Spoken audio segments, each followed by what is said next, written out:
All right, good evening, everyone, and welcome to the August board meeting. Welcome back from a nice summer. If we could begin tonight with the order of business, A1 is the land acknowledgement of traditional territory, and that'll be read by Associate Director Maltby. Simcoe County District School Board acknowledges that we are situated on the traditional land of the Anishinaabe people. The Anishinaabe include the Ojibwe, Odawa, and Potawatomi nations, collectively known as the Three Fires Confederacy.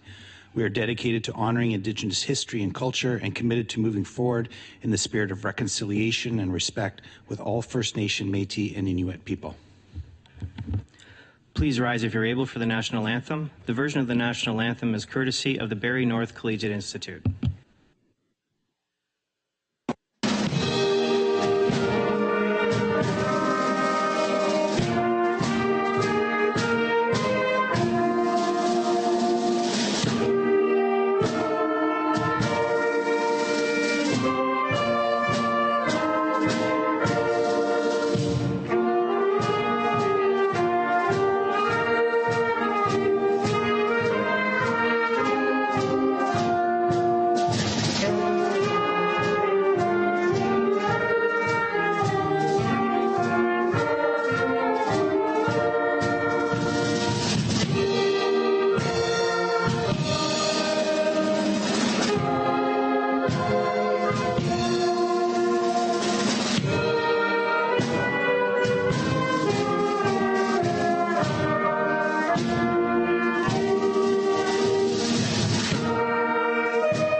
And now we'll have the reading of the Statement of Respect, and for that, again, we have Associate Director Maltby.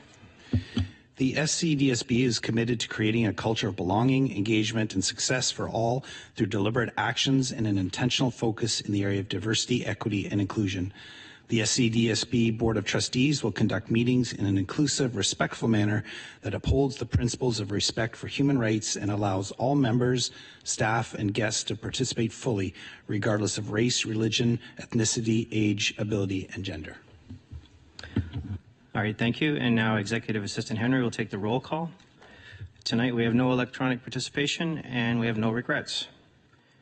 So that takes us to A5, the approval of the agenda. Do we have a mover for the approval of the agenda? Trustee Bites, seconded by Trustee Wilson. All those in favor? Anyone opposed? And that carries. Thank you. A6 is declaration of conflicts of interest. Are there any declarations of conflicts of interest? All right, not seeing any.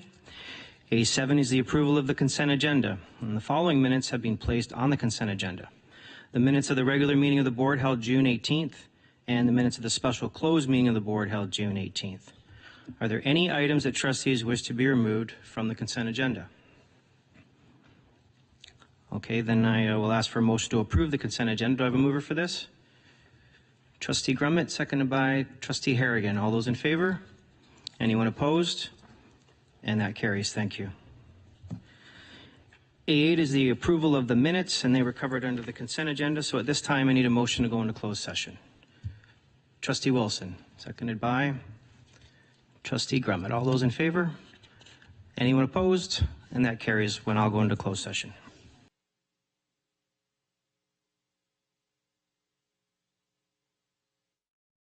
All right, folks, it's 7 o'clock. Welcome back to public session. Tonight we have no regrets or electronic participation. We do have some new staff members and student trustees joining us this evening.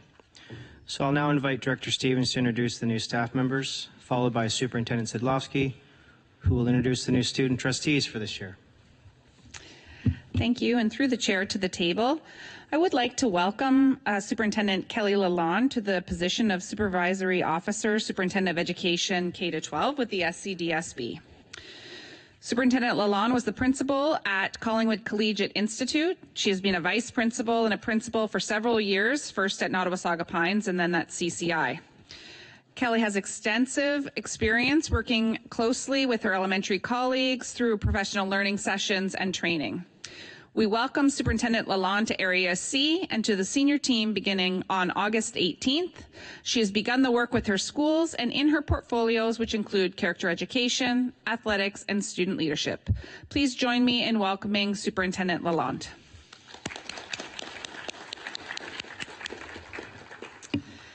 And I would also like to introduce Navi Gill.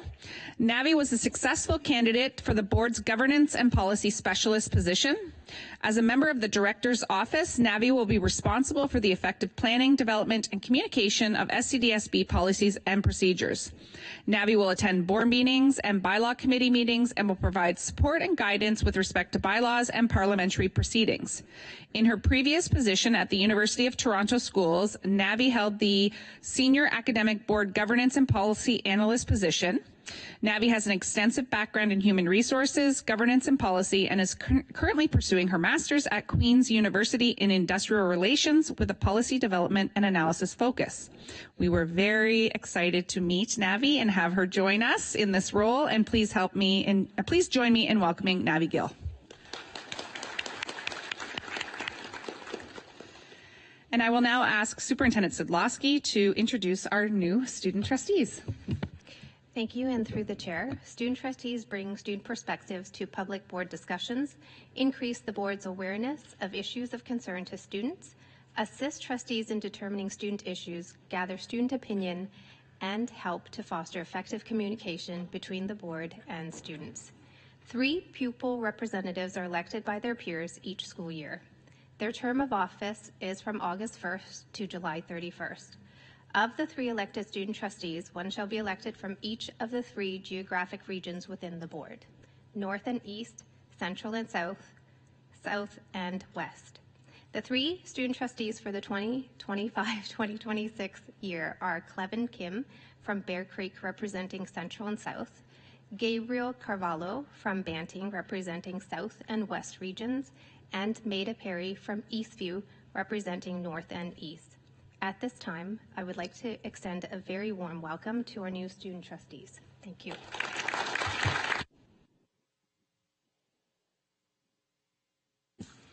All right, thank you very much for that. So now we'll move to C1, which is a report from student trustees. We don't have any tonight. It's the first night. There's no trustee tribute, and there are no presentations or delegations. So for D1, report from the closed session. We don't have anything from the closed session. Do not have any matters arising from the previous meeting, nor do we have any notices of time-sensitive motions from statutory committees. And D4, we do not have any committee minutes or reports for decision this evening. D5, we have staff reports, items for decision, and we have 2 reports tonight. The first is the changes to the board and standing committee structure effective September 2025, and I will speak to this. Per the board bylaws, this will be the last board meeting where the board enters into the committee of the whole in closed session and then resumes in public session at 7 p.m. Starting in September, the agenda will proceed through the public session business first. Closed session will be held closer to the end of the evening following the public session business. Public session will resume immediately following committee of the whole in closed session for the committee to rise and report. I also want to remind the table that starting in September, the board and committee meeting agendas, reports, and minutes will have a different formatting look. This has been updated to make them more accessible. There are 3 recommendations coming forward in the report. I will read each recommendation individually, speak to the recommendation, and then open the floor for discussion. And then I will call the question. So I'll read the first recommendation. That the board approve that commencing September 2025, the board pass a motion resolution at each affected meeting, either authorizing or not authorizing a trustee's absence during the public session at the regular board meeting, as set out in report number D5A, changes to board and standing committee structure effective September 2025, dated August 27th, 2025. So what we're looking to do is formalize trustee absences as per the best practices suggested by OPSPA. If this recommendation passes, starting in September, trustee absences and regrets will be entered into the public session board meeting minutes with a board motion either authorizing or not authorizing the absence. So at this time, I'll open the floor for discussion. Anybody have any questions or comments? Trustee Lloyd? So I may be misunderstanding this, but it was my understanding with the changes that this was to take place if somebody, so say you're driving here and you get in a car accident, or you're on your way and the weather is bad, and you haven't followed the previous process to get authorization. Then this motion, what the alternative was to come and bring a motion that night and all trustees approve it. It was not my understanding that this was to be with respect to every absence. So I'm just a little confused because my understanding is this was only to take place in the situations where there wasn't pre-approval from the chair for the meeting absence.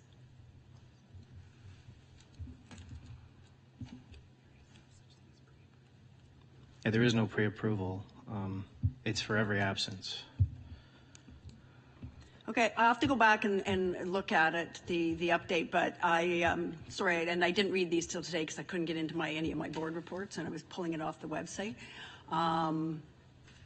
But I know prior that this was the recommendation from OPSTA that this take place. Well, my understanding, this is the way it is going forward with the new legislative changes.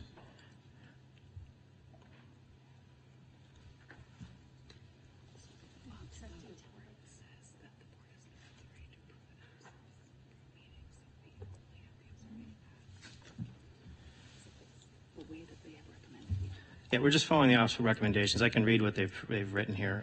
Thank you, Director Stevens.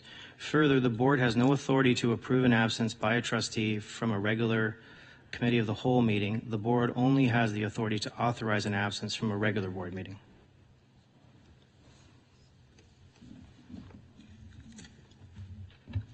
Trustee Talbot? Yes, Chair Powell. Does this mean then, in accordance to the Municipal Act, I believe that you're only allowed 3 regular board session meetings, or is there the other meetings they count too before you're thrown off the board? I think 3 was the number, and it was an evolution from the Municipal Act, as I recall. That's my understanding. The 3. That part that was just read does not make sense to me. Why don't we let Director Stevens answer that question, sir? Thank you, and through you, Chair Powell. So the Education Act has been amended so you cannot miss a meeting, and otherwise you vacated your seat. So we took the OPSPA guidelines to try and show that, as Trustee Lloyd has says, if there's something that happens, like an emergency, you're in a car accident on the way to the meeting, you wouldn't vacate your seat if we passed a motion to authorize your absence because of that emergency situation. So that is the recommendation that we've put forward. It's what we've seen other boards doing for those emergent situations. You also have the opportunity to ask for electronic participation, and they've given those reasons why you could ask for electronic participation. So if you had to miss a meeting because of an illness and you were ill in the afternoon and you contacted the chair and said, I'm ill, I'd like to participate electronically, then you could participate electronically as it's an approved. But as for the Education Act, that is the 3 consecutive. If you miss a meeting, you've vacated your seat now. And that's why we wanted to have this motion, this ability for you to make a motion in case of these emergency situations that might arise. Then it's for the table to decide at that point if the absence is approved.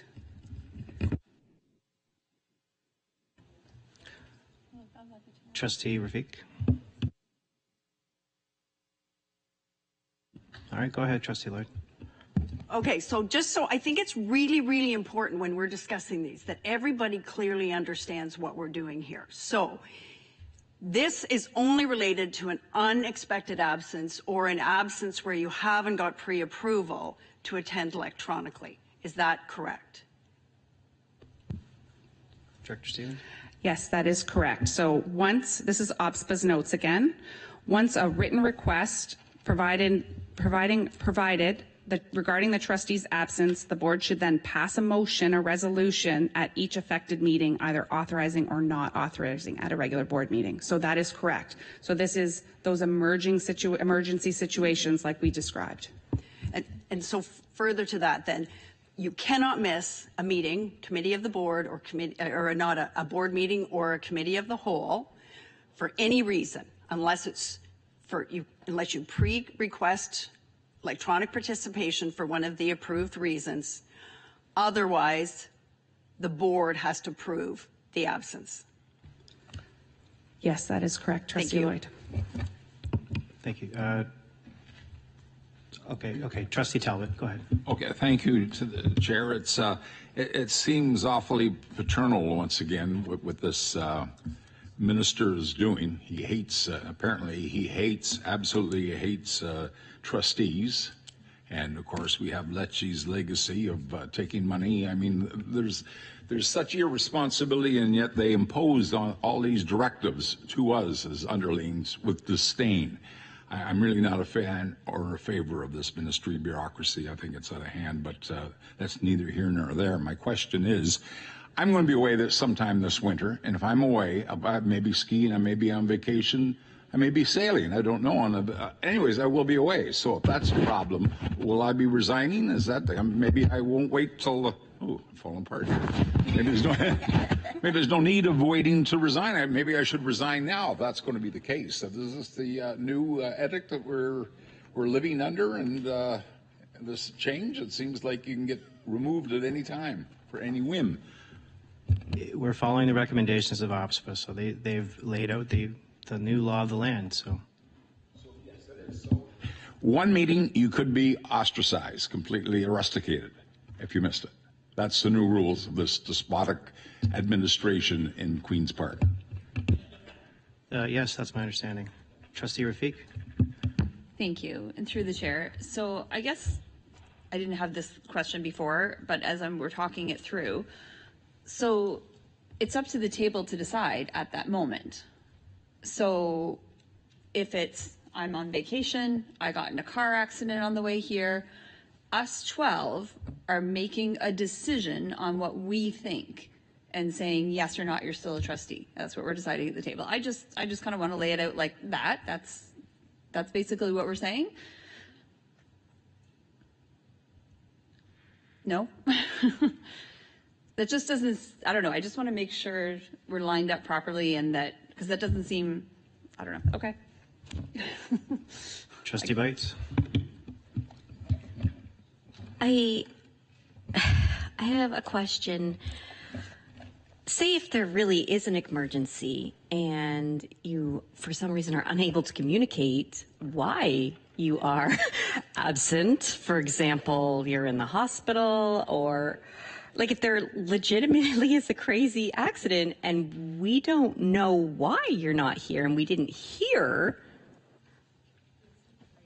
then we have to take a vote, and I guess at that point, if the table decides that it's an unauthorized absence, even without any information, you are removed, or is there any sort of appeal process for information coming in at a later date?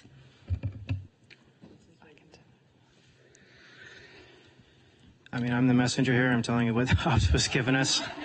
I'd love to give you a better answer, but that's my understanding. Now, the table will vote on it, so, maybe there'll be a caveat where if someone is in an accident and they don't know till the next time, maybe the next board meeting, I don't know, but these are pretty clear recommendations.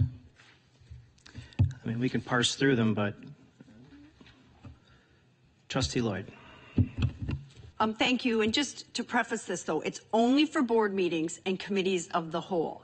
So that is our meeting that we have on the third Wednesday of every month. No, the fourth. Yeah, the fourth meeting of the month, which is our board meeting. And our committee of the whole is that night. So this is what this applies to. Not the two meetings? Not the business meeting, nor the program meeting, because those are not committees of the whole. So it's just the board meeting and the committee of the whole, which is the fourth. So try and plan your vacations not in the fourth week of the month. Trustee Armstrong. So just to clarify, I have a question about number 3. I guess we'll get to maybe, are we just taking care of one or just dealing with one? Okay, so the 5 reasons of electronic participation, did OMSPA comment about the same 5 reasons would be valid, or it's just really up to the board? In other words, I'm wondering if possibly this should be amended to say that the vote should be at the next regularly scheduled meeting because of those mitigating circumstances. I don't know if we're under compulsion legislatively to, at the regular board meeting or the committee of the whole, to make that decision that night, to say unauthorized that night. But I think that would, I don't know if the province has legislated through regulation that it has to be at that meeting the decision is made. Possibly the answer to that is, if something happens in the month of December, we would vote on in January. And the person, obviously, who was the issue involved cannot be part of the vote, just as if it was the other issues. But anyway, I'm just wondering if, because I'm foreseeing in this climate, it's really not fair, the position we've been put in to make that decision with absolutely no possible information at times. Anyway, so, but that's just, I'm wondering if we have regulatory issues about that, and then I'll have a question when we get to 3. Director Stevens, would you like to comment? Thank you, and through you, Chair Powell, to Trustee Armstrong. Myself and many of the trustees at this table have had these exact discussions. What if, and we just don't know. We are doing our best to take the good governance guidelines that OPSPA has given us and follow them. There has not been direction on what happens if, unfortunately. So we have, as Trustee Lloyd mentioned, this is only pertaining to the board and committee of the whole meeting. We've had significant bylaw changes for the purpose of this legislation that we have to follow. But I do believe that this is what they have asked us to do. I think we could continue to try and get further guidance from OPSPA and bring back if we needed to make amendments based on what happens out there in other boards. But we've all had these conversations with one another, because it is true. We have things happen in our lives. So all I can do is recommend this on tonight, so that there's a plan for September board meeting in case something happens to someone who's unable to attend due to an emergent reason. Trustee Grummett. Thank you, and through the chair to the table, or maybe Director Stevens, but just to confirm, if you have an authorized reason to miss that meeting, so you've said something, we have those same reasons for that, is still fine for that meeting. But you can't miss 3 in a row. Sorry, just for clarification, if you have an authorized reason, i.e. we pass a motion, the motion passes, and it's then authorized, then it is an authorized absence. Right. So then you aren't vacating your seat because you have an authorized absence. So just for an emergency that you couldn't be there, you didn't get authorized, that's what we're talking about. Every absence from a board meeting would have to be authorized through a motion. If you chose one of those other reasons to participate virtually, you're still participating if you've been approved virtually. Okay. So I'm talking about, what Chair Powell is talking about is any absence. You used to send myself and Executive Assistant Henry and Chair Powell, if you were going to be absent, and you would be marked as sending regrets. That for board meetings can no longer be allowed. If you are absent for a board meeting, you could vacate your seat. So if you're present virtually, you're present still. So it doesn't matter, like if you're sick or you're... If you're sick and you ask for virtual participation, you are present. But if you're too sick? If you're too sick, then you're going to be asking for an authorized absence. There'll be a motion at the board table to authorize your absence, and that's what will happen. Okay, thank you for that clarification. Thank you. Yes, Trustee Talbot. Just another comment, Chair Powell. It seems once again a very overbearing overreach on behalf of this bureaucracy. What they're doing, last I checked here, nobody's working full time. This is like a voluntary position with a little bit of money. So what they are demanding and doing to us and showing such disdain towards trustees, and of course governance, they're shoving this governance down our throat, and we have Lecce just doing as he likes to do, found guilty, and give him a new portfolio. There he goes. No ramifications whatsoever. But we will lose our little position here because the minister hates trustees, and this is the way he's going to be running things in the future. I think it's really appalling. I think it's abhorrent, and I think that we should oppose this, or at least show some reaction to this irresponsible legislation and direction. That's all I have to say. Thank you. All right, thank you. Any other? Yes, Trustee Bites. Yes, just for my reference, where is this in the Education Act? Do we know exactly? Do we have the reference? Sorry. That's okay. Hold on. We'll Is it find in a regulation? Sorry, I'm horrible at looking up stuff. I think previous was the Municipal Act, wasn't it? New right? Is it in the new regulation?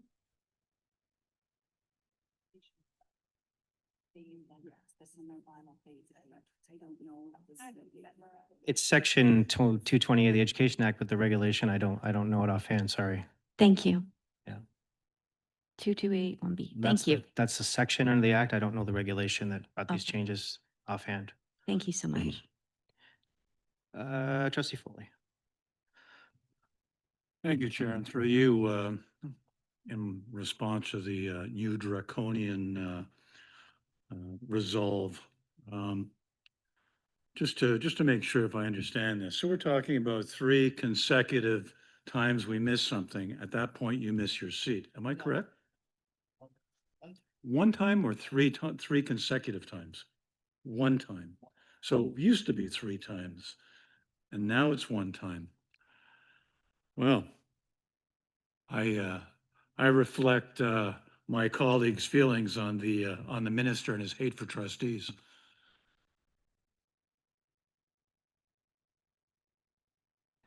Vice Chair Strawn. Thanks. Just going back to the recommendation, so you need a motion or resolution, either authorizing or not authorize, to authorize a trustee's absence, or if you don't have that motion, then the trustee's absence is not authorized. But I was just looking, because of this, I think it's valid, you might not be able to call somebody and tell them that you're not going to be here because of an emergency. And in the Limestone County's policy, they have, in the circumstance that a trustee is unable to provide their regrets, the reason for their absence, then it would be marked as an unapproved absence at the start of the board meeting. It says at the start of each board meeting, a trustee who has an unapproved absence from the previous board meeting shall have an opportunity to make a case requesting for the absence to be changed to an approved absence before the approval of the minutes at the next board meeting. So maybe we could add something to our policy that has similar language to the Leamington policies. And if I fall down in the morning and break my arm and then I have to go to surgery that afternoon, I could probably call Chair Powell and say, I have to go to surgery this evening. I'm not going to be able to make it. But if this all happens on my drive here, as I think Trustee Armstrong or Rafik said, I get a car accident and I can't call anybody, then at the next meeting, before the minutes are approved, I would have an opportunity to request that my absence be changed to an authorized absence by providing stating my case. So I like what they've done here, and I think that maybe covers off on both aspects. So if you have an emergency early in the day, call. If it's later in the day, you can ask next time. Trustee Rafiq? Thank you. I just want to quickly say that I understand wanting to hold trustees accountable, wanting us to be at meetings and making legislation. And I understand that. I agree. We've signed up to do a job. We should be here. And I don't think anyone at this table is arguing that or disagreeing with that. I just want to make that clear because I don't want it to sound like we're not agreeing with that. Because I think we all agree that that's very important. But we also have to understand that life happens, right? We're sitting here with all these possible what ifs, which probably sounds a little bit crazy, but it happens, right? There is a very good, I mean, there's a chance that something could happen to someone along the way and they can't call. And to lose your seat because of that is too much. So I just wanted to say that I really think that everybody here understands the importance of being here for the job that we're doing. We want to be here. We all ran for election. Obviously, we want to be here, but things happen sometimes. And I think that's just what we're discussing and wanting to make sure that we can work around that and know how to do that properly. Trustee Armstrong? And I agree. And further to that, I believe that the regulatory framework about all of this defines the electronic meeting participation, the 5 golden reasons. You can, if you're this, or this, or this, or this, that you could electronically participate. And I think our own standard is you must, by noon that day, request those things. But the other side of it is situation, authorized absence.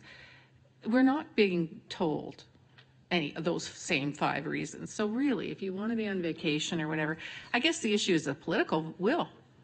You know, that's the problem with this. That if there happens to be 7 people that came that meeting and other people, whatever, had online or whatever, or people, let's say you choose to not vote, to be not say yes or no, but you can abstain.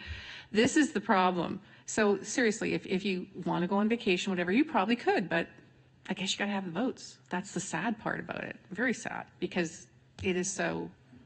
So I'm just saying, we might not be the first test case, but guaranteed that ministry is going to send. These are the 5 reasons you can be absent, because right now they're not there. So I think the validity of all of this is very interesting, but very sad. And I wish, why isn't the municipalities held to the same standard? Why is it just school boards, right?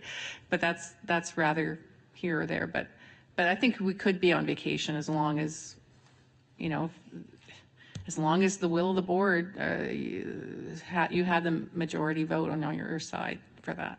Anyhow, but I would agree, yes, please, let's go forward a month, because it is, I think it's more than reasonable. Again, we're not being regulated. It has to be done that night. It just has to be done.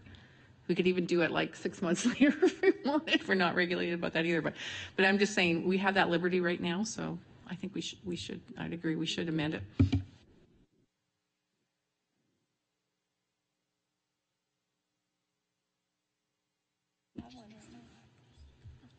I'm going to go to Trustee Foley and then Trustee Lloyd.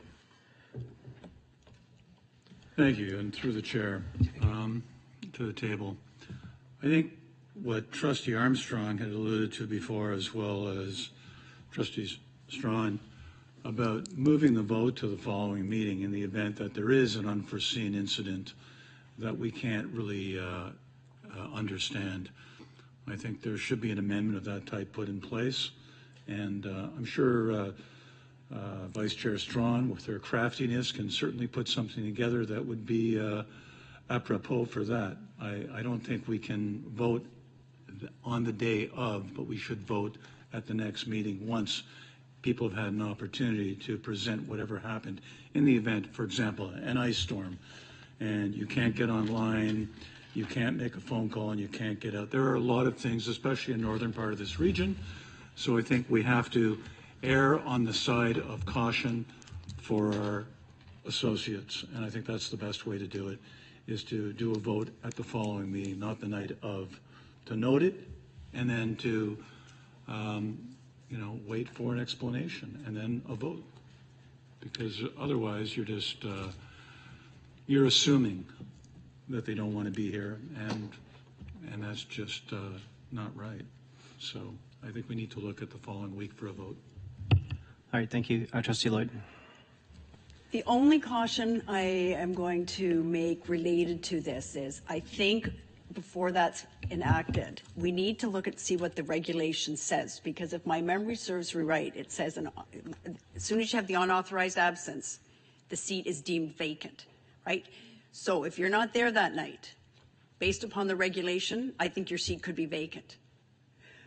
So, like, I think before we amend that, we should align it or see if it's in keeping with the wording of the regulation, the ministry regulation, and possibly consult with board counsel to see if that, because I think if that was something worthy of consideration, OPSO may have recommended that, and it wasn't contained within their recommendations. So I think before we proceed to change it tonight, I think we need to go back and have a look at this and compare it against the wording of the regulation.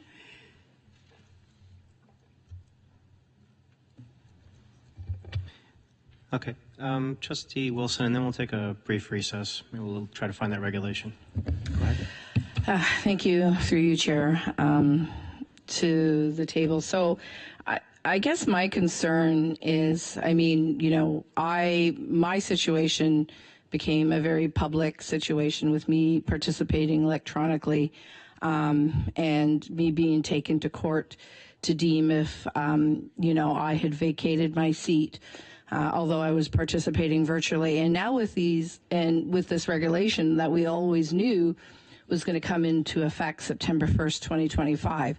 So when we're discussing this here at the table, and even about voting, whether, you know, that person's absence at that moment is deemed authorized, part of the thought that goes through my head is also about respect of privacy and confidentiality. I don't know, you know, there may be, like you said, it could be an accident. It could be something that happened that maybe that person doesn't want discussed in a public forum, such as this, to see whether, you know, that absence should be approved. So, I'm curious as to just how that would look and just sort of what guidelines or boundaries would be around that. And, you know, would this be something we would discuss and close? Is this something that's, you know, open for the public to know, you know, why, you know, trustee so-and-so missed their thing because this happened, right? So will this be, you know, for the public? So just wanted to know if you had any thoughts on that. Thank you. Well, I appreciate your comments. I don't have any thoughts on it right now. I think we should take a brief recess and discuss that regulation. Take 5 minutes recess. Thank you. I move for recess. Trustee Bites, seconded by Trustee Rafik. All those in favor? All right, we're on recess. Thank you.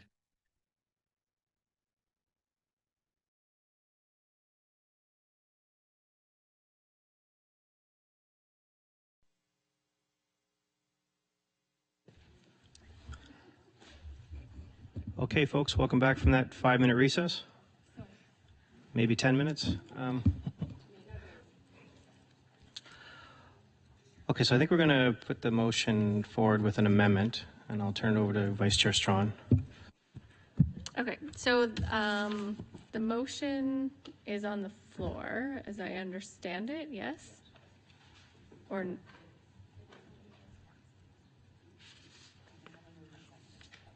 okay, so Mr. Chair, could we read the motion? I didn't have my none of the stuff coming to the meeting, so. Okay, so I'll read the motion. We'll get a mover and a seconder, and then we'll go from there. That the board approve that commencing September 2025, the board pass a motion resolution at each affected meeting, either authorizing or not authorizing a trustee's absence during the public session at a regular board meeting as set out in report number D5A, changes to board and standing committee structure, effective September 2025, dated August 27th, 2025. Do I have a mover for this? Vice Chair Strawn, seconded by Trustee Wilson. Okay. And then I have an amendment, and it's moved by myself and seconded by Trustee Rafiq, and that this policy be brought back to the September board meeting with guidelines for resolving unapproved absences, and that these guidelines be considered in consultation with OPSPA, the ministry, and legal counsel as required. And I'll just speak briefly to the amendment. So the purpose of the amendment would be that our team here will have the next month before the September board meeting to answer all the questions that we've brought forward today and make sure that we have a comprehensive response that meets the needs of our board and also satisfies the regulation. And we're not trying to figure it out on the fly tonight, but to pass that initial first point so that we have something in place if something happens for the September meeting before we get the additional. So in the event that we need to vote on an absence at the September meeting, we do have something in place to do that. But also at that September meeting, we would be getting an additional recommendation from our staff based on how to deal with this in a more fulsome way based on the concerns that we've brought up this evening. Trustee Talbot? Procedural, it's a question, Chairman. Do we vote on the amendment, or do we vote on the initial motion? Or, it seems like we're carving things up to our own desire. What technically, do we have to vote on the amendment, or do we have to vote on the regular motion, first of all? I think we vote on the amendment and then we vote on the regular motion, so.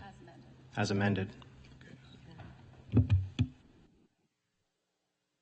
Does anyone have any comments about this? Okay, Trustee Bites? I think it's a good amendment because I can't even find the right regulation. It's not been referenced in the right part of the act. So I'm really confused right now. So, Well, Trustee Lloyd sent it out in July of 2024, so it's the same one. It hasn't changed. I know. I'm just saying it's a good idea. Okay, all those in favor? I'll call the question. All those in favor? Anyone opposed? And that carries as far as the amendment. And now we vote on the main motion as amended. So all those in favor? Anyone opposed? Okay, and it looks like that carries. Thank you. We're not done, folks. So there is a second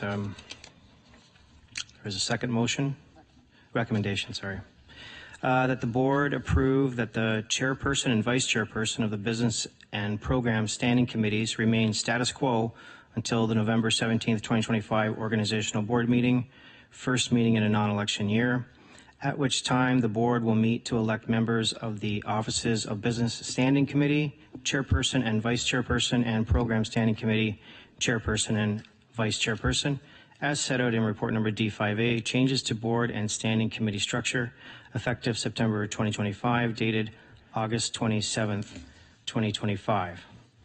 And so I'll speak to this. Even though the committee structure has changed, it is suggested the business and program chairs and vice chairs remain status quo until that organizational board meeting.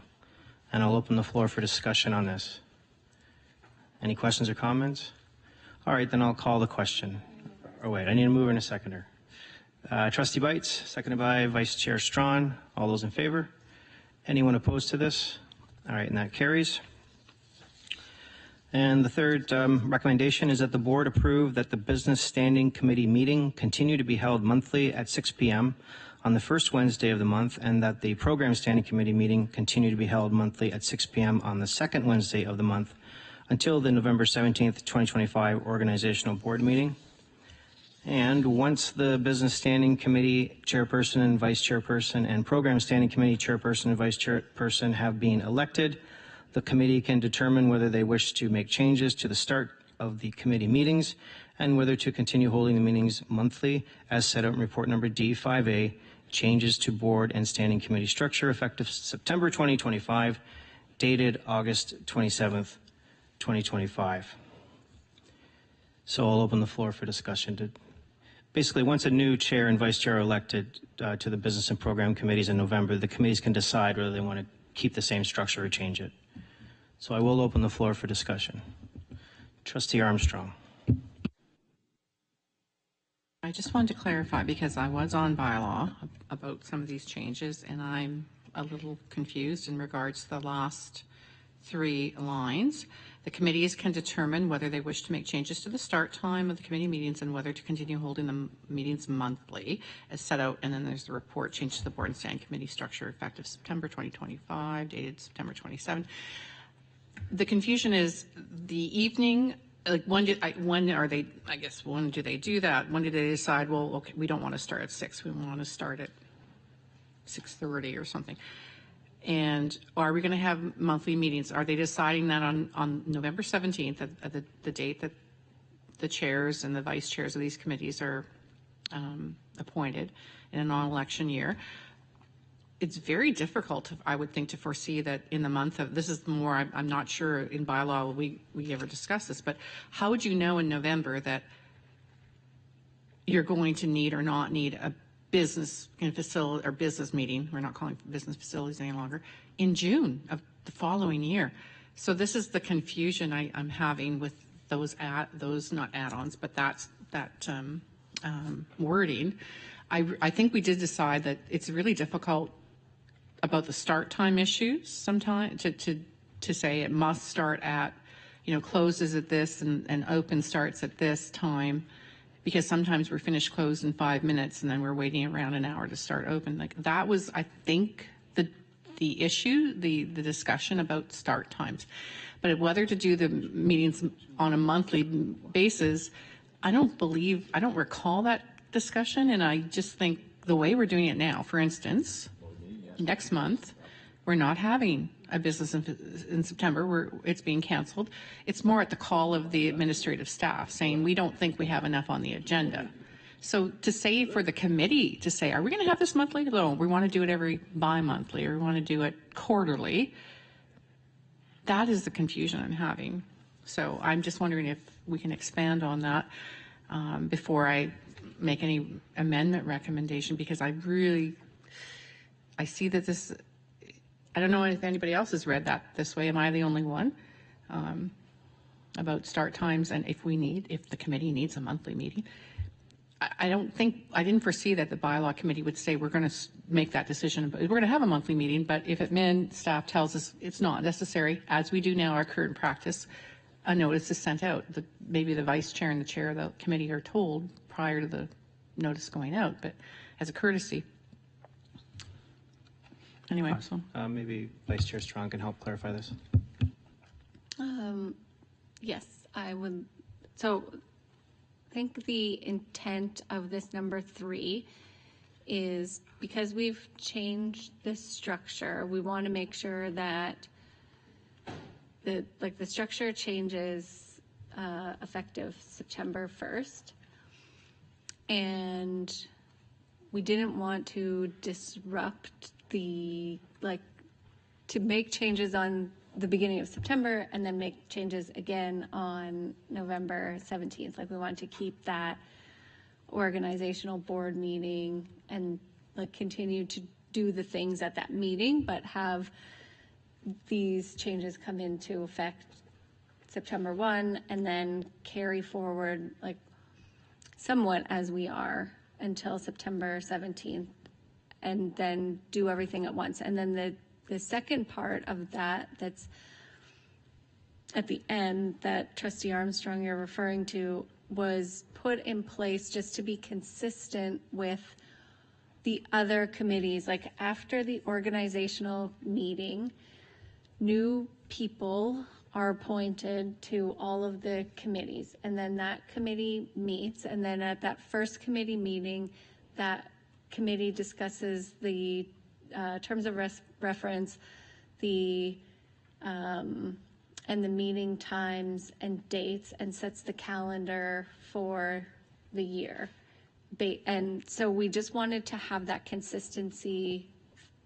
What this motion is speaking to is having that consistency through all of the committees, that everything will be structured the same for continuity. That doesn't mean that you will recall that even when the November 17 comes, based on this, the report that bylaw brought, we're all still going to be on these committees. So, if we're all still sitting around the table to make the decision around the start times and the meeting dates, and then I'll just say further to that, as with all of the committees, the calendar is set, but there's an opportunity at the call of the chair to add a meeting or to cancel a meeting, and that would remain in effect as per the overall bylaws. So those haven't changed. So I think that the second part of point number 3 was just a lengthy way of saying on the 17th, we're going to line this up with the way we operate all of the other committees, but we're not going to do it until the 17th. So I hope that provides clarity from the way we discussed it through the bylaw committee, which hopefully answers your question. Just to clarify though, so I just want that clarification, but we won't be impeding the ability of staff to say, as this upcoming September, I don't know, is it the 3rd? We won't be holding a meeting due to the fact that the agenda is too small or that is not going to be withheld. That's all I want to be sure about, because again, we do need to add meetings at times, and now the frame of reference business will also deal with human resources. So these, it's highly doubtful that those will ever be canceled. It's possibly programmed would be more the possibility. So and that's what we discussed at bylaw, which is great. And I guess we're meeting in bylaw again September 10th, so we'll probably have more discussion. But that's all I wanted to clarify. Thank you for that. And that's totally fine. I just didn't want it to sound as if they are setting this calendar, as you said, and there'll be no changes to it. There's no flexibility. So we need that flexibility, and we're not being regulated about this. This is how we're going to operate governance. So thank you so much. Well, perhaps Dr. Stevens can just touch on that a little bit. Trustee Armstrong. And thank you, and through you, Chair Powell, to Trustee Armstrong. So that is correct. If we had a scheduled meeting for the Business of the Board Committee and staff recommended to the Chair of the Business of the Board Committee not to meet this month as there were no items for immediate decision or discussion, then the Chair would be able to cancel that meeting in discussion with myself and staff if it was needed. Or on the other side of it, if a capital priorities call came and we only had 30 minutes to make a decision and we had to call the committee together, we could ask the chair to call the committee outside of the schedule. Thank you. Trustee Lloyd? So, and through you, Mr. Chair, I see this as problematic because I think it's really important for the accountability to the public and for structure that they know when we're meeting, which they have always known, and when our meetings were. I think it's also very important for anybody considering being elected or running for a trustee that they know when we meet and that the time that we meet. And to say that after the organizational board meeting in 2025, we can leave the chair and vice chair to change when they want to start the meetings or when, I don't think that provides structure, and I don't think it provides accountability. And I think we can cancel meetings now. We have always been able to cancel meetings, the chair and vice chair of the committee, if there wasn't sufficient material for the agenda. But I think having a set structure with a set date and time of meetings is important. And I think that this, to me, just adds confusion. And I think these things need to be and it can't be left to interpretation, right? So I think what we're discussing here is, Vice Chair Strawn has interpretation of what this means, and Trustee Armstrong's trying to understand the interpretation of the meeting, and what it really says in the words is what's really important, and it needs to be very clear and precise. So I don't agree with the second part of this motion. I think it's problematic from a structure standpoint and accountability piece, and I think that this can be changed through changes to the bylaw at a certain time and place if the board that's elected at that time and place wants to change that. But I think to do this now is wishy-washy, and I don't think we should be doing this. All right, thank you. Director Stevens? Thank you, and through you, Chair Powell, to Trustee Lloyd.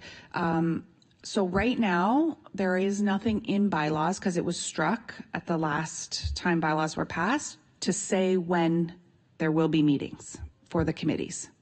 So that's where the motion is coming from, is that at some point, a decision has to be made by the committee, and whether it's through the bylaw committee or through this committee, as to when the meetings are going to be held for business of the board committee and program committee. Because right now there is nothing in bylaws telling us as a table when they will be. So that's the motion, gets us at least to November 17th, or if the motion wanted to be amended to say, I'm not sure what, but that's why this motion is on the table, is because right now there's nothing in bylaws to tell us when the meetings will be until that committee is struck. Trustee Lloyd? So as someone who likes to plan my schedule, and I have a very busy schedule, I would like to know when the meetings are set. And I'm not prepared to leave it to the chair and vice chair to decide that after November the 17th. So I think this should be changed to specify when the meetings are going to be, for the benefit of everybody and everybody's schedule and everybody's planning. Trustee Rafiq? Thank you, and through the chair. So I understand your point, Trustee Lloyd, that we're all trying to interpret different. So I believe where this came from in our discussion at bylaw was, like you mentioned, Trustee Strawn, to align with other committees. So for example, on SEAC and EAC, all those we have in our terms of reference. So example, I pulled up the terms of reference for SEAC.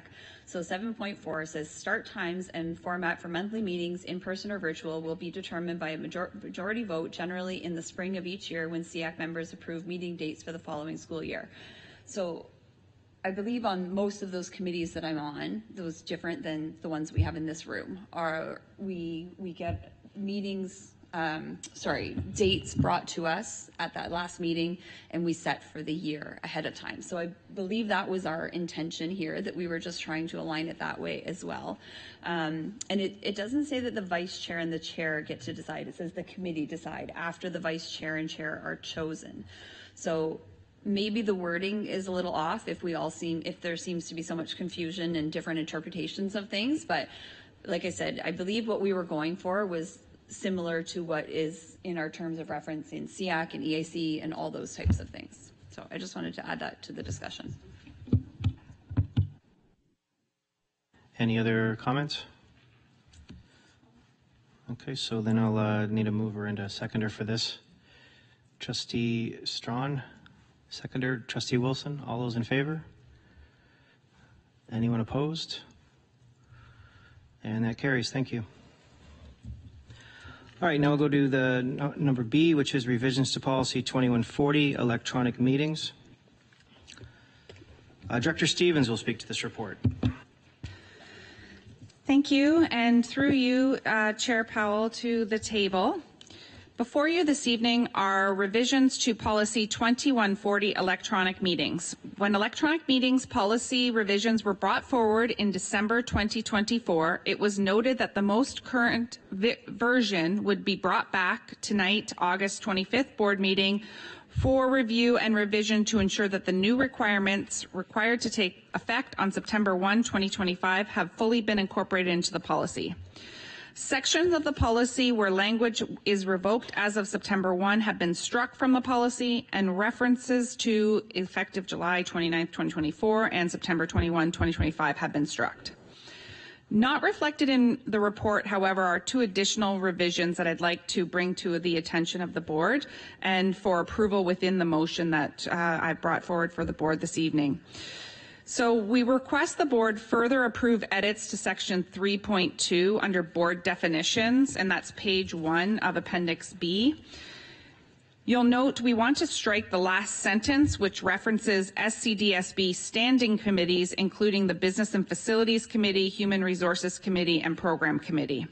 So we would like to strike that for language because, as you know, within the board bylaw changes that have come forward, commencing this September, there will only be the 2 standing committees of the board, and so we just make it much clearer just to end it with the limited to trustees only statement and strike that whole last sentence.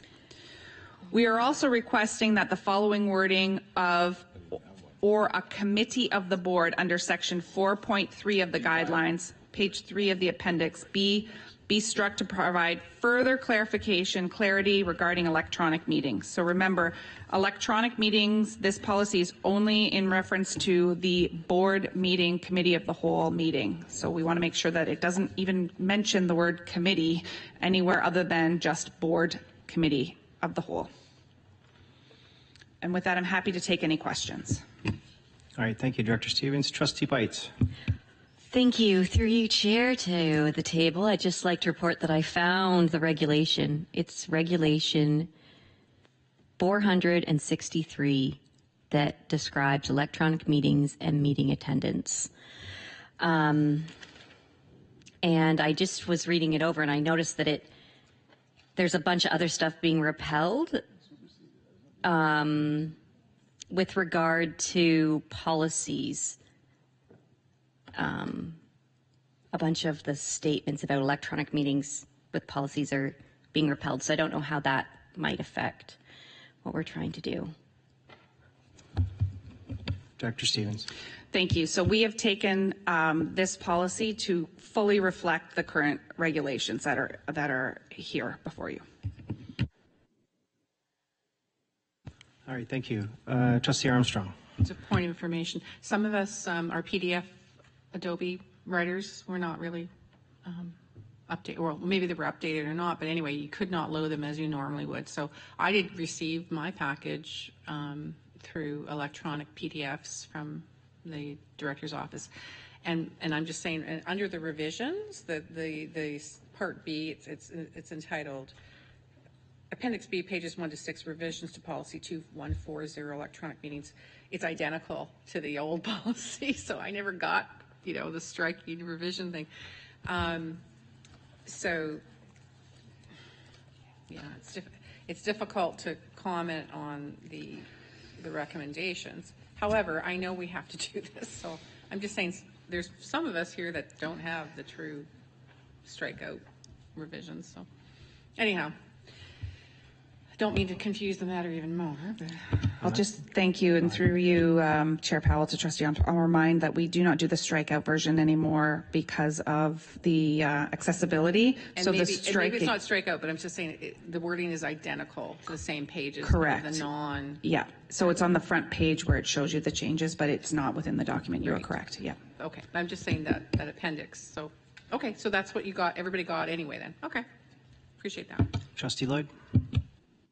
Through you, Mr. Chair, I would just like to thank the director, because when I was reviewing this policy, there was a couple of things to me that were not quite lined in. So I really appreciate her quickly looking at this and bringing those changes tonight to clean this up just a little bit, because, I read it late last night, then I was confused. I thought I'd wait till this morning to read it again, and then I read it again, and I think there's still a little cleanup that needs to be done. So I do appreciate you taking a look at it and doing that.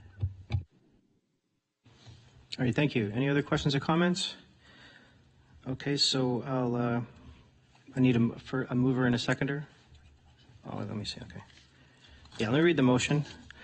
That the board approve revisions to policy 2140, electronic meetings, as set out in Appendix B of report number D5B, revisions to policy 2140, electronic meetings dated August 27th, 2025. Do I have a mover for this?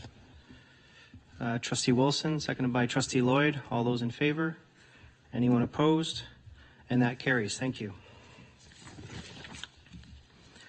It takes us to D6, committee minutes reports, items for information. The following report has been provided for information. The report of the Equity Advisory Committee meeting held May 27th, 2025. Are there any questions or comments regarding this report? Okay, thank you. Takes us to D7A, which is staff reports, items for information. There are no other items for information. Then we go to other matters. E1, report from liaison members. Are there any reports from liaison members? Trustee Lloyd? Thank you. Just wanted to remind everybody that the deadline is quickly approaching. I keep getting emails as the Ops board member to remind everybody that the mandatory PD training must be completed by August 31st. So I have done my due diligence and reminded everybody at their request. Thank you, Trustee Lloyd. Any other questions or comments? Actually, I want to say something. Oh, we're not finished. Maybe I'm not going to say anything. Questions and comments from trustees. E2, are there any questions or comments from trustees? Okay, now I'll say something. Recently, the Minister of Education made some comments regarding the restructuring of school boards. And there's been a lot of talk about that. But I want to comment that this board has a great relationship with the Minister of Education and with Minister Calandra. We've successfully completed a number of capital projects. We've successfully submitted capital priorities. And we've passed a compliant budget, and not just once, for many years. We're committed to advancing local priorities, and we're focusing on student achievement. And we're proud of our role. And we've received positive feedback from the ministry. So if the Ministry of Education is going to make changes to governance, we're going to be there to help, we're going to be there to assist, and ensure that student achievement and community voice remain a priority no matter what happens. And I just wanted to make that comment. Thank you. E3, notices of motion for next meeting. Are there any notices of motion? Okay, not seeing any. I have a comment regarding sir. your comment, Mr. Chairman, if I may. Yes, sir. Yes, I won't be on board to supporting unlimitlessly the bureaucracy and the minister, and it is obviously power grab and disdain for the board members of the Simcoe County or all the other regions and all the board members throughout the province. I find it very distasteful. And it's over arm's length. They're trying to overcome and centralize all the power once again and all the authority. And it's appalling to me. It truly is appalling. So in the future, I will not be on board with you and the Sable. If they want to continue that support, I'll just be in opposition to it. That's all I wanted to say. Thank you. All right. Thank you very much. All right, so any notices of motion for next meeting? Not seeing any. Professional development seminars. Does anybody declare any professional development? Probably not. It's the middle of the summer. Reports and updates from staff. So Superintendent Van Nispen will provide a construction update. Thank you, and through the chair to the table. Good evening. A busy summer construction season is kind of nearing an end. If passing by a number of our schools during the past few months or even today, you may have seen contractor vehicles out front, with work going on inside the school that you can't see, or a lot of construction vehicles around the yard completing site work. As we do every summer and throughout school year, we have our large construction projects like a new school of Horseshoe Heights being completed. We broke ground on our Dean Avenue in South Barrie project, and we have the Nanterre Shores addition as well that it started. But we have all those other updates and renovations and refreshes that are going on at various schools. Just to name a few, we've got Marchmount has their group washrooms that were renovated and updated this summer. Barrie North Science Labs were being brought up to our latest school board standard. Eastview Music Room has been updated and renovated. Up at Aurelia Secondary School, we had a special education space renovation that was completed. Lots of paving and parking and tarmac play areas that occurred this summer. Down Tottenham, we had phase 1 being completed to have better traffic flow and more parking at that school. Bear Creek, we had the aged paving there redone. Out in Agila, down in Agila, repaving there, as well as up in Aurelia at Couchiching. As we always have at the end of August, work will be continuing through the end of the weekend, and some projects we have scheduled going into the school year. But rest assured, the administrators are involved in the project planning process. Health and safety of students and staff is our priority, and student learning will not be negatively impacted. We all look forward to the students returning to our schools and smiles on their faces and getting back with their friends and their teachers. I would like to take this opportunity to thank our design and construction team for their ongoing efforts and dedication for all our projects, big and small, as well as a big thank you to our facilities teams, operations and maintenance, for all their efforts over the summers to have our schools clean and running smooth for the beginning of that new school year next Tuesday. All right, thank you very much for that. Trustee Bites. Thank you. Through you, Chair Powell, to Superintendent Van Ispen. I noticed you didn't say anything about Banting. Do you have an update for us, please? Superintendent Van Ispen. Thank you, and through the chair to Trustee Bites. School board staff has been working with staff at the town of New Tecumseh, and we are just awaiting on a town staff report to go to council. Thank you. Trustee Lloyd. Thank you, and through you, Mr. Chair, I would just like to send out a big thank you to all the facility staff and all the project coordinators and all the people who have worked diligently on these projects to get them done and get the schools ready for students to return. I know it's a really short window of opportunity to get these projects done, and it's a lot of work, and just would like to say, you know, on behalf of the whole board, but in particular my area, I would just like to say thank you to everyone for all the work that has been done. Much appreciated. All right, thank you. Trustee Foley. Thank you, Chair, and through you. Yeah, I, as well as what Trustee Lloyd said, I mean, our maintenance staff have done an amazing job revitalizing and putting a new fresh coat on our schools. I think that's wonderful, getting it prepped and ready for all our kids next week, so things are looking wonderful. My question is, through you, Chair, is to Superintendent Van Ispen. If you could just give me a brief update on what's going on with CCI. I know we've been talking about renewal.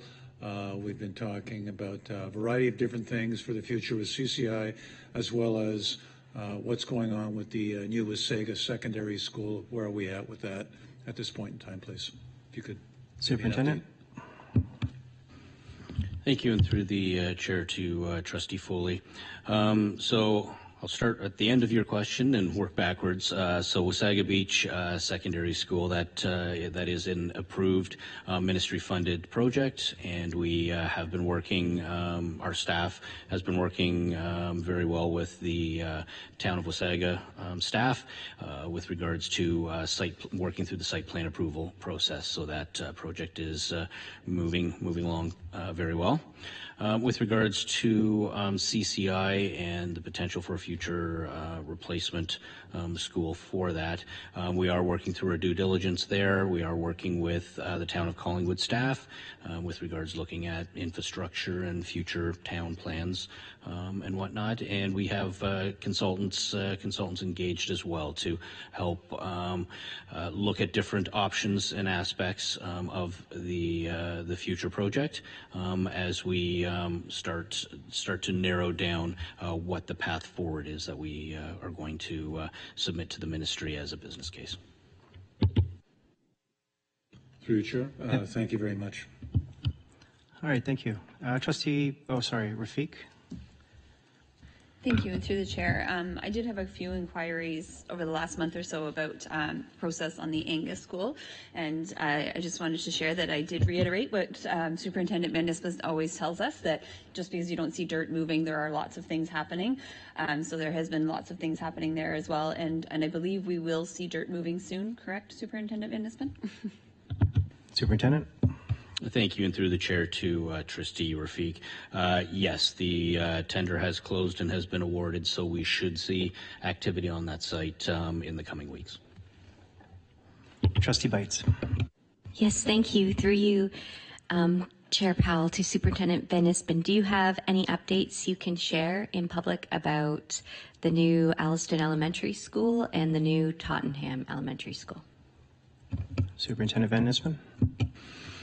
Thank you, and through the chair to Trustee Bites. Again, I'll start at the end of your question and work backwards.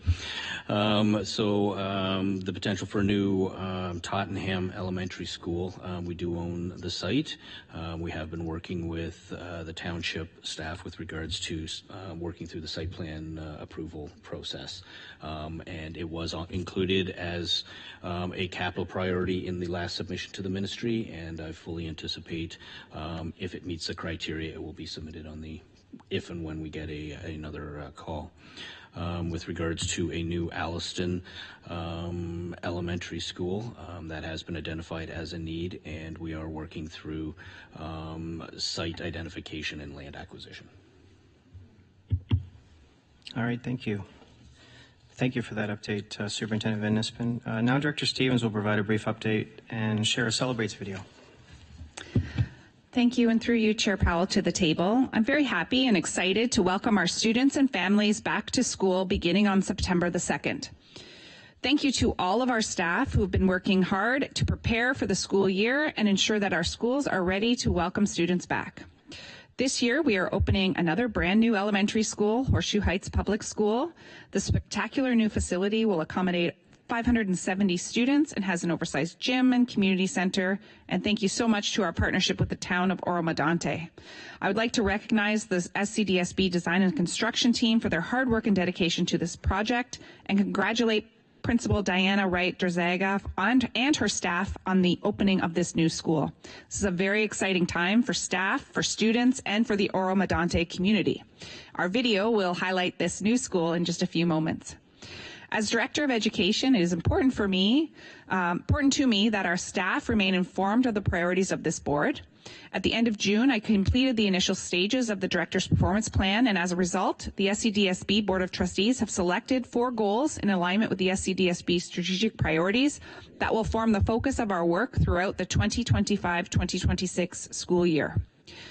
In addition, I will be focused on improving student attendance across all grades, and we began this work at the directors meeting in May by consulting with administrators and seeking feedback that will help with the development of an attendance strategy. I look forward to the year ahead and the many things we will accomplish together as we strive to ensure the learning, growth, and success of all SCDSB students. And I would like to now highlight our brand new school in the Celebrates video.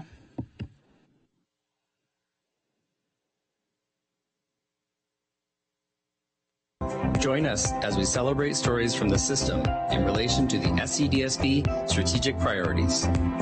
Let's take an exclusive first look inside the SCDSB's newest elementary school, Horseshoe Heights Public School, opening September 2nd. We broke ground in February of 2024. It was about an 18-month construction period with a month and a half to 2 months of fit-up after that. We started working on this school just after Christmas.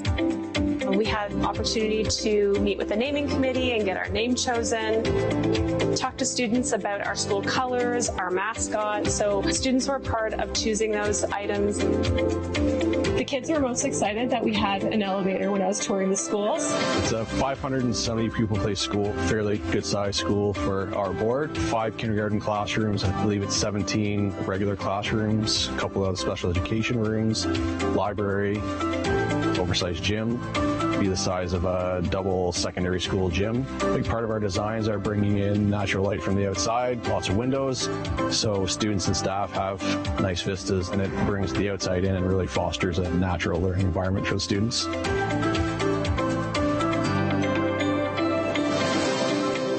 We did have a meet and greet in June. We had lots of families that came out. They were really excited, and there was just that sense of community already. So it's just taking that and building it even more with all the students joining together here.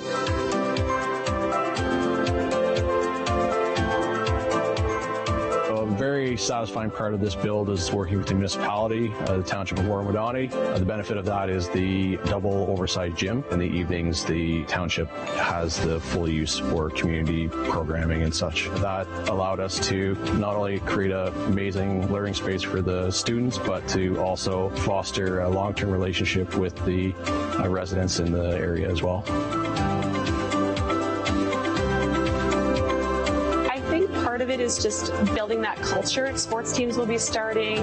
We'll get some cheers going. So all of those things that you think about that are already established in a school, we get the opportunity to really build that from the ground up. So it's exciting.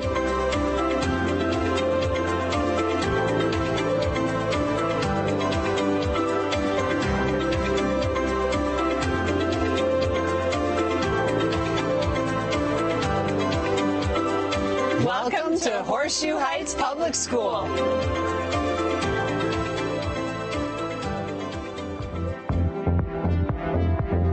For the latest videos and positive news, visit the Celebrates page on the SCDSB website. Join us as we celebrate stories from the... All right, thank you. It's a very nice looking school. Thank you very much, Director Stevens, for your report. That takes us now to F, which is, E6, correspondence, and there were 3 emails that went out, letters in the summertime, which were all forwarded to you folks. I'm sure you read them.